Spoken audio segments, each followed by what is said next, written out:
السلام عليكم. راح أحكي بهذا الفيديو عن دراسة جديدة للذين يعانون من قلة النوم واضطرابه ويشعرون خلاله معرضون هم أكثر من غيرهم لخطر فقدان البصر في المستقبل.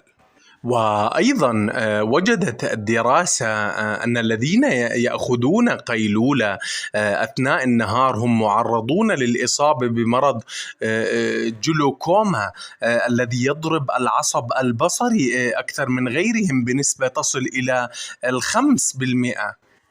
وأيضا حسب الدراسة التي نشرتها صحيفة ديلي ميل البريطانية، فإن الأشخاص الذين يشعرون أكثر عرضة للإصابة بالجلوكوما بنسبة 10%، في حين أن الذين يعانون من الأرق ولديهم نمط نوم طويل أو قصير بالنسبة إلى المعدل الطبيعي كانوا عرضة أكثر نسبة 13% مقارنة مع الذين يتبعون نمط نوم صحي. ويرجع العلماء الخطر في ذلك إلى التغيرات التي تطرأ على ضغط العين الذي يثار أثناء الاستلقاء، وعندما تكون هرمونات النوم خارج السيطرة هو ما يحدث مثلا أثناء الأرق.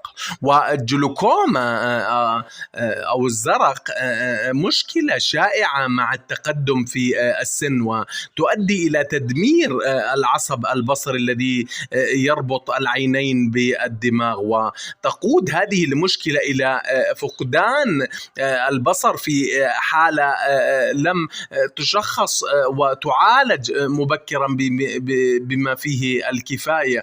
وفحص الباحثون بيانات أكثر من 400 ألف شخص في بريطانيا تتراوح أعمارهم بين 40 إلى 69 عاما لمدة 15 عاما، وتركزت على عادات هؤلاء في النوم ومدى صلة ذلك بإصابتهم بالجلوكوما. وصنفت الدراسة أولئك الذين ينامون بين 7 إلى 9 ساعات يوميا على أنهم يحظون بنوم صحي، وما أقل أو أكثر من ذلك اعتبروا أنهم لا ينامون نوما جيدا.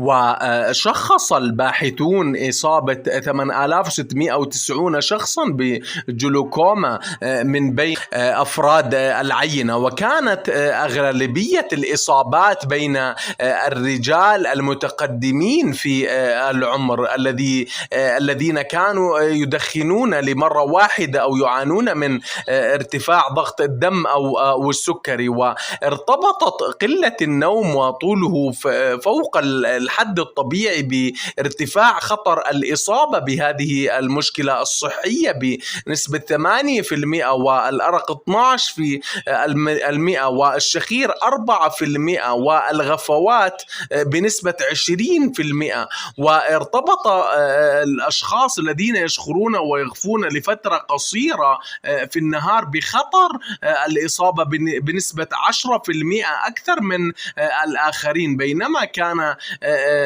الخطر أكثر لدى المصابين بالأرق ولديهم نمط نوم قصير أو طويل بنسبة 13%. وأيضا قال الباحثون أن الفئات التي جرى تحديدها بأنها معرضة لخطر الإصابة بهذه المشكلة الصحية أكثر من غيرها تحتاج إلى تعديل في نمط النوم وحث من يعاني منها على إجراء لفحص العيون. ويعطيكم ألف عافية.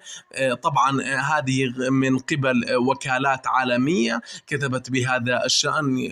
شكرا لكم والسلام عليكم.